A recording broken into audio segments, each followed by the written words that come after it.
everyone! So, as Christmas is now only 5 days away, people are getting ready with their Christmas hams, turkeys, fish, and whatever your food traditions may be, I'm sure they're tasty and wonderful. However, for this year, I thought it might be fun if I added just a few more dishes to the holiday. What are they, you might ask? Well, they're only some of the most famous dishes you've seen displayed on your screen from your favorite Christmas movie classics. Yeah, that's right.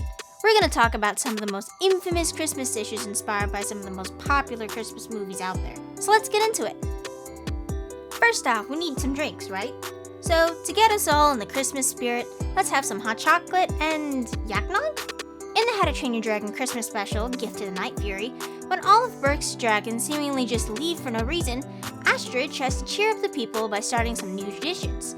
One of these is a new special drink called yaknog, which seems to be a spin-off of eggnog, although with lumps of, what I can only assume is yak meat. And while this disgusting beverage has continued to be a joke in the more recent movie How to Train Your Dragon Homecoming, you can make a slightly more tasty version using this recipe here.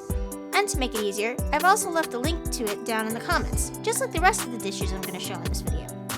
And after drinks, we now need some appetizers. These two might clash a little on our table, but tomato snowmen and onion rings are both rather tasty in their own right. Tomato snowmen are an infamous dish from Chef Biscotti in the Curious George Christmas special, A Monkey Christmas.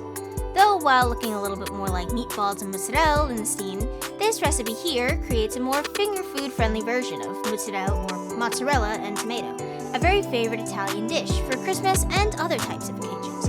And as for the onion rings, well, Sonic 3 just came out, so the movie theaters are actually selling onion rings to market the movie. How cool, right? And don't forget to tune in next Friday for that review I've been hinting about for the last few weeks. I'll be sure to have that one out on time. No late days for that video. Nuh-uh.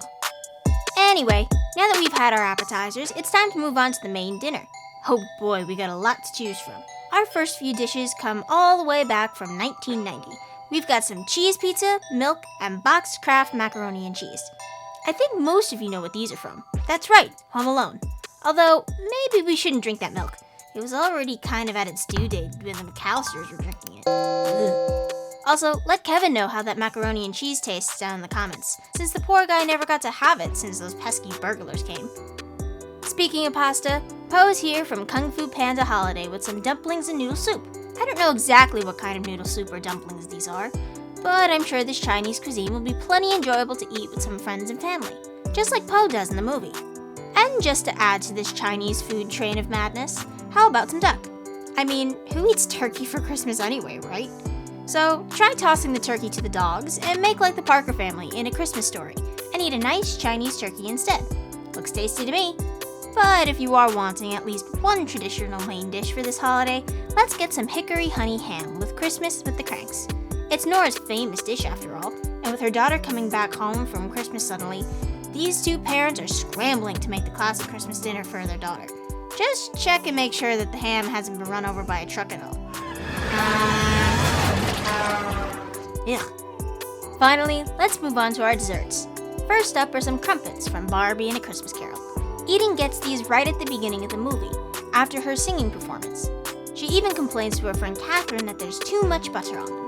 Now, whether you like lots of butter or not is up to you. But here's the recipe in case you're interested in making them. Next, going back to Home Alone for a moment, the other main food shown in this movie is this, pile of sweets. I think it's a mixture of marshmallows, ice cream, chocolate sauce, cherries, and possibly pretzel sticks?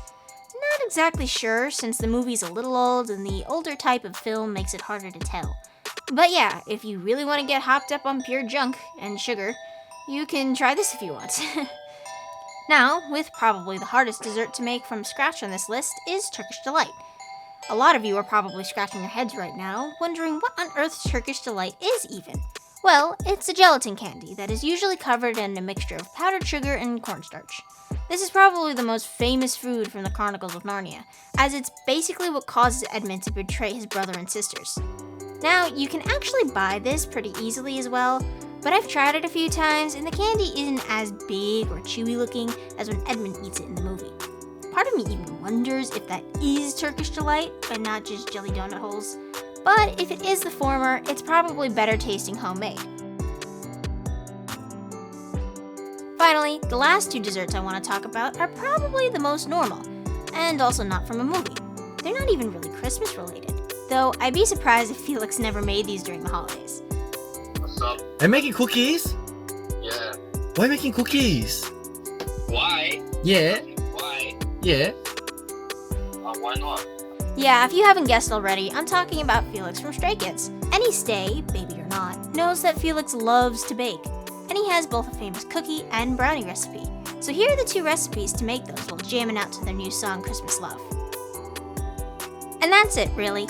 Our dinner table is now full of holiday treats, some a little more obscure than others. Will you make any of these edible movie references this season? If you are, let me know which ones down in the comments. And if you like this video, be sure to like, subscribe, and hit that notification bell so that you never miss another video. Thanks for watching. I'll see you guys next time. Bye!